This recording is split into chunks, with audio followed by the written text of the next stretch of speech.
নমস্কার বন্ধুরা, তোমরা কেমন আছো?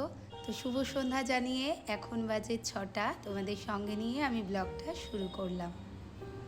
আমার ছোট ছেলে না একেবারেই দুধ সহ্য হয় না, তো তার বদলে সাবস্টিটিউট কিছু তো দিতে হবে।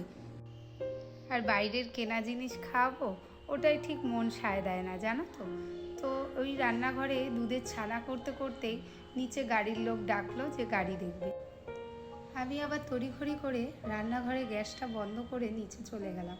আর আমার সাথে দেখো, এই পুচু কিন্তু দৌড়ে দৌড়ে যাচ্ছে। ও আমার সাথে নিচে নামবে, আবার আমার সাথে উপরে উঠবে। আমাকে সঙ্গে না নিয়ে ও উপরে যাবেই না।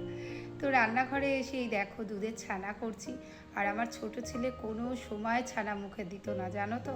তবুও আমি খুব কষ্ট করে অভ্যাস করিয়ে করিয়ে চেষ্টা করেছি যে একটু যদি প্রোটিন না যায়, দুধ ছাড়া কিছুই কিন্তু চলে না। না, দুধের জিনিসটা, দুধেই কিন্তু 6টা পুষ্টি আমাদের বর্তমান থাকে। আমরা কিন্তু ছোটোবেলা থেকে পড়েও এসেছি বা শুনেও এসেছি। আমার ঠাকুমা বলতো, আমার ঠাকুমা এখন বেঁচে নেই, কিন্তু তার সেই কথাগুলো আমার কিন্তু এখনও মনে পড়ে। আমার হাজব্যান্ডও বলে সেই কথাগুলো। বড় ছেলে তখন 4-এ পড়তো, আর তখন ঠাকুমা বাড়ি আসলে, মানে আমি বাপের বাড়ি আসলেই ঠাকুমা বলতো, ছেলেকে 1 গ্লাস করে দুধ দিবি, দুধ না খেলে মাথায় কিন্তু কিচ্ছু ধরবে না। তো সেই কথাগুলো আজও আমার মনে পড়ে। তো তার জন্য আমি দুধের বদলে ওকে ছানাটা খাওয়ানোর অভ্যাস করছি। এখন একটু একটু খায়, এখন অসুবিধা করে না, তবু এক এক সময় বায়না করে। তো ওর জন্য কাজু কিশমিশ, অল্প 2টো ছোলা, ওগুলো ভিজিয়ে রেখেছি, কারণ ও মাছ খেতে চায় না, যার জন্য আমার পুষ্টির কথা খুব ভাবতে হয় ওর জন্য। তারপরে পুচুকে একটু দুধ দিয়ে দিলাম। পুচু কিন্তু দুধ খেতে খুব ভালোবাসে, জানো না, কিন্তু ওর দুধ খেলে না পাতলা পায়খানা হয়, তার জন্য আবার আমার ওষুধও খাওয়াতে হয়। তো মাঝে মাঝে একটু দুধ দিই, জানো তো, মায়া লাগে যে ও একটু দুধ খেতে ভালোবাসে, পায়খানার ভয়ে খাওয়াবো না, তো আজকে একটু দুধ দিলাম। যখনই দুধ খাবে গরমকালে তো ওর পায়খানা হবেই, আর এই শীতকালে দিচ্ছি, দেখি কি হয়। এই কিন্তু শীত পড়ার পরে এই আজকেই প্রথম দিলাম ওকে, আর কি মিষ্টি করে খাচ্ছিল। আমিও একটু ছানা খেয়ে নিলাম, আর ছেলে কিন্তু ছানা একা একাই খেয়েছে, জানো তো, আর অতটা খাইনি, আমিও একটু খেয়েছি তার থেকে। তারপরে এই জুয়েলারিটা প্যাক করলাম, এটা বুকিং আছে। তারপরে চলে আসলাম রান্নাঘরে তোমাদের সাথে 2টো রান্না শেয়ার করতে। আর বলে রাখি, আজকে কিন্তু ভিডিওটা একদম স্কিপ করবে না, প্লিজ পুরো ভিডিওটা স্কিপ না করে দেখো। ঘরোয়া পদ্ধতিতে, একদম বিনা কিছু প্রয়োজনে, কোনো কিছু তামঝাম কিচ্ছু লাগবে না। একবার করে তোমরা খাও, দেখবে দারুণ লাগবে। সবার প্রথমে কড়াইতে আমি একটু সর্ষের তেল দিয়ে দিয়েছি, আর দেখলে জিরে আর তেজপাতা ফোড়ন দিয়ে দিয়েছি। এটা একটু হালকা টেলে নিয়ে তার মধ্যে কিন্তু আমি আলু দিয়ে দেবো। এই আলুটা দেখেছো হলুদ কেন? হলুদ আর নুন দিয়ে কিন্তু আমি আলু সিদ্ধ করি, যাতে পরে হলুদ দিলে আলুগুলো কিন্তু একটু পোড়া পোড়া হয়ে যায়, কালারটা একটু ডিসকালার হয়ে যায়। সেই জন্য আমি জলের মধ্যেই সিদ্ধ করার সময় হলুদটা দিয়ে থাকি। তো এরপরে আমি একটু নুন দিয়ে দেবো, দিয়ে তারপরে আলুটাকে ভালো করে ভাজবো। দেখো কালারটা কিন্তু একদম নষ্ট হয়নি, সেরকমই হলো কালারই রয়েছে। তো তারপরে কিন্তু আলুটা ভেজে আমি আলুটাকে তুলে নেব।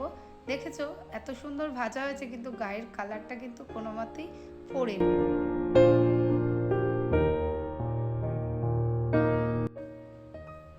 তারপরে আর একটু তেল দিলাম, তেল টেনে গেছিলো আলু ভাজায়, তো সামান্যই তেল দিয়েছি। তারপরে ঘরে আমি জিরে আর আদা বাটাটা একটু করেই রেখে দিই, আর এই এয়ারটাইট কন্টেনারে করেই রেখে দিই।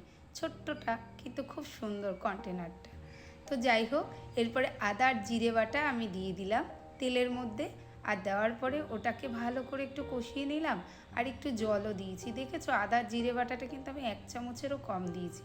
তারপরে যেই ভাজা হয়ে গেছে, লাস্টে না মানে আর একটুখানি দিয়ে দিয়েছি, তাতে স্মেলটা কিন্তু খুব ভালো হয়, জানো তো। তারপরে আলুগুলো দেওয়ার আগে আমি 1 চামচ মতো একটু লঙ্কার গুঁড়ো দিয়েছি, চিনি দিয়েছি, আর নুন তো আলুতে ভাজাই রয়েছে, আর একটু নুনও দিয়ে দিয়েছি। আর লাস্টে নামানোর আগে নুনটা আবার চেক করে নেব।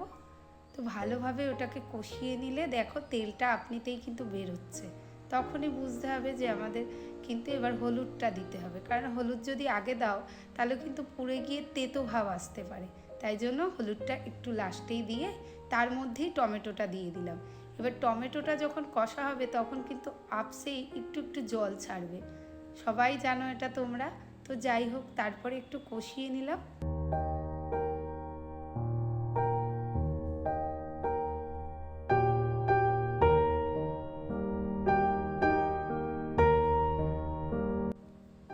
কষানোর সাথে সাথে একটা কিন্তু কাঁচা লঙ্কাও দিয়ে দিলাম।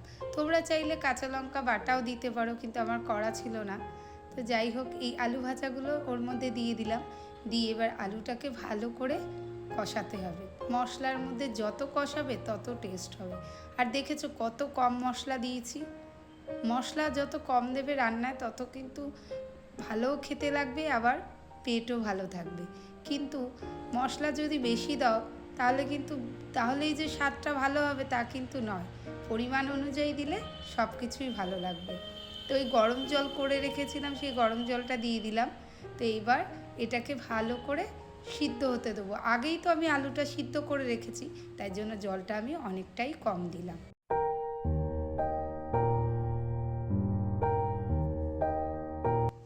ছেলের আজকে বায়না হয়েছে যে না মা, পোলাও খাবো আর আলুর দম কষা খাবো। তাই জন্য ঘরে কিন্তু 1 বাটি মতোই চাল ছিল। আর চালটা এত ভালো, তোমাদের কি বলবো। অবশ্যই তোমাদের নামটা বলবো। এটা বাসমতি চাল এবং খেতে ভীষণই সুন্দর। আর এটা কিন্তু প্যাকেট চাল। তো চালটাকে আমি ভালো করে আগে ধুয়ে নিয়েছি। ধোয়ার পরে সেই চালটাকে আমি খবরের কাগজে মেলে রেখেছি। চালটা দেখো কীরকম ঝুড়ো ঝুড়ো হয়ে গেছে। এটা কিন্তু আমি 20 মিনিট আগে করেছি। করার পর এই চালটা অলরেডি তৈরি হয়ে গেছে, মানে ঝুড়ো হয়ে গেছে। এরপরে আমি এর মধ্যে 1 চামচ মতো ঘি দেব।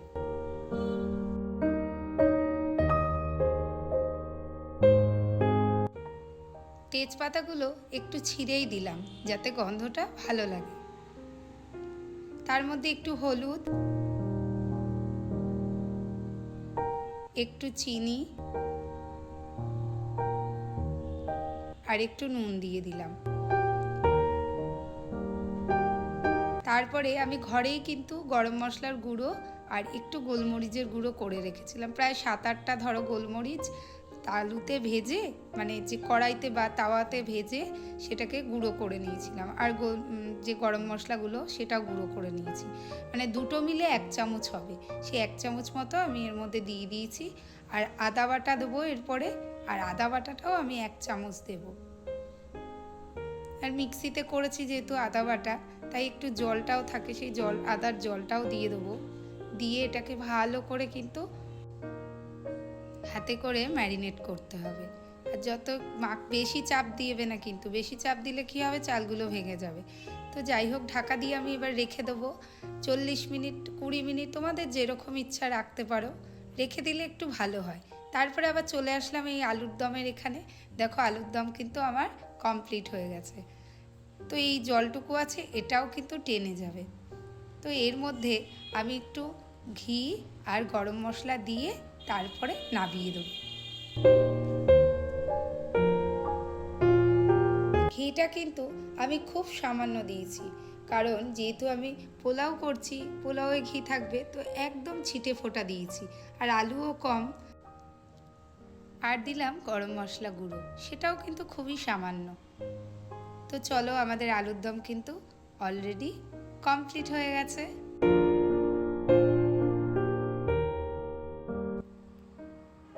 তোমাদের দাদা কিন্তু 2 দিন বাড়ি আসেনি, মানে কালকে আসেনি আর আজকে বাড়ি আসেনি। তো যাই হোক, তো আমি কি করলাম, তোমাদের দাদার জন্য আগে আমি বাটিতে তুলে রেখে দিলাম। ও আলুর দম কষা খুব ভালো খায়, রুটি দিয়ে দিলে খেয়ে নেবে। কিন্তু আমি না পোলাও আর এই ফ্রাইড রাইস এইসব না ও করলে খেতে চায় না। ওই জন্য আমার ছেলেদের জন্য আলাদা করতে হয়, হাজব্যান্ডের জন্য আলাদা। মানে তোমাদের দাদা এইসব খেতেই চায় না। আর এই দেখো, প্যাকেটটার নাম পানসারি। তো এটা বাসমতি রাইস, তোমরা কিনে দেখতে পারো, ভীষণই ভালো লাগবে আশা করি। তো চলে আসলাম কড়াইতে, গরম করে তার মধ্যে একটু ঘি দিয়ে দিলাম। আর ঘিটা 1 চামচ মতোই দিয়েছি। চালটা কিন্তু খুবই কম, চাল যে বাটিতে নিয়েছি আমি অবশ্যই তোমাদের দেখাবো এবং মাপটাও বুঝিয়ে দেবো। আর তার মধ্যে 4-5টা গরম মশলা আর একটা দারচিনি আর একটা লবঙ্গ দিয়ে দিয়েছি। এইবার আমি কাজুগুলোকে এক এক করে দিয়ে দেবো। কাজু ভাজতে একটু টাইম লাগবে, তাই জন্য কিশমিশটা আগে দিলাম না, তাহলে কি হবে, পুড়ে যেতে পারে। ওই জন্য কাজু বাদামটা একটু নাড়িয়ে চড়িয়ে নেব। এবার আমি কিশমিশটা দিয়ে দেবো। এবার কিচমিচ আর কাজু একসাথে নাড়িয়ে যে ম্যারিনেট করে রাখা চালটা ছিল সেই চালটা কিন্তু কড়াইতে দিয়ে দিলাম। দেখো আমি যখন ম্যারিনেট করছিলাম তখন কিন্তু কোনো বেশি মশলা দিইনি, তোমরা দেখতেই না জিরে গুঁড়ো দিয়েছি না ধনের গুঁড়ো দিয়েছি, শুধু কিন্তু জাস্ট 1 চামচ আদা বাটা আর নুন হলুদ মিষ্টি ওটা তো দিতেই হবে, নইলে রান্নার স্বাদটা হবে কি করে। তারপরে এইদিকে জল বসিয়ে দিয়েছি ফোটানোর জন্য। যখন জলটা দেবে তখন কিন্তু গরম করে ফুটোনো জলটাই দেবে। তারপরে এই চালটা কিন্তু আমি ভালো করে একটু 5-7 মিনিট ভেজে নিয়েছি। সবসময় ম্যারিনেট করা চালটাকে একটু ঘিতেই ভেজে নেবে ভালো করে। তার মধ্যেই ফুটন্ত জলটা আমি দিয়ে দিয়েছি, আর যে বাটিটায় দিলাম দেখলে ওই বাটির মাপ অনুযায়ী কিন্তু 1 বাটি যদি চাল দাও তো 2 বাটি জল, বা 1 কাপ যদি চাল নাও তো 2 কাপ জল, মানে যা নেবে তার ডবল জলটা তোমরা দেবে।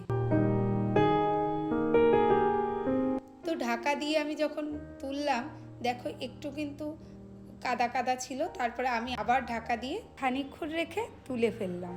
তারপরে বাসমতি পোলাও কমপ্লিট। এরপরে আমার ছেলেকে খেতে দিয়ে দেবো, যেহেতু ব্লগ চ্যানেল তাই আমার খাওয়াটাও এর মধ্যে অ্যাড করে দিলাম। ছেলেকে একটু গুছিয়ে দিলে ও খুব ভালো খায়, ওকে একটু সাজিয়ে গুছিয়ে দিলে ওর ভীষণ পছন্দ। আমার বড় ছেলেও তাই, ছোট ছেলেও তাই। তো ওকে একটু গুছিয়ে খেতে দিলাম যাতে ও নিজের হাতে করে খুব আনন্দ সহকারে খায়। আর খেতে খেতে বলছে মা ভীষণ ভালো হয়েছে, ওর খুব পছন্দ হয়েছে। আমি আশা করি ও এটুকুই কিন্তু পুরোটাই খেয়ে নেবে, আর সত্যিই ও লাস্টে গিয়ে পুরোটাই খেয়ে নিয়েছে। তোমরা জানিও কিন্তু আজকের রান্নাটা তোমাদের কেমন লাগলো, আর আজকের ব্লগটা তোমাদের কেমন লাগলো। দেখো তোমাদের একটা কমেন্ট একটা লাইকে কিন্তু আমার ভিডিও বানাতে অনেকটা আমি নিজেই মোটিভেট হব। তো তাই তোমাদের এটুকু রিকোয়েস্ট করছি, তোমরা একটা প্লিজ লাইক করো। আর যদি তোমাদের ভালো লাগে যে কিছু আমার ভিডিও থেকে তোমরা শিখতে পারলে, তো একটা সাবস্ক্রাইব অবশ্যই প্রাপ্য আমার, তাই না? তো আজকের জন্য